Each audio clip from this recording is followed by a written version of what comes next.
Hello and welcome back to the channel hardreset.info, and today I will show you how to track my order on AliExpress. Open AliExpress application on your phone and go to your account at the bottom right corner of your screen and go to section My Orders. Now find order that you want to track and click button Track Order, or it can say as well View Details. So now you should see something similar to this screenshot. This is tracking page where you can see your estimate delivery time, your carrier, your tracking number, and of course your shipping updates in this built-in tracker.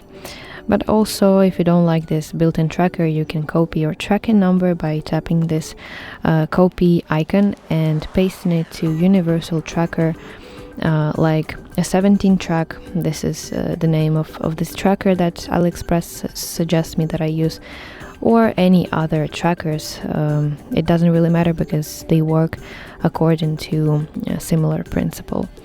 And there you can see even more detailed shipping updates. So that's it. Thank you for watching, and if you find this video helpful, please like it and subscribe to our channel for more content like this.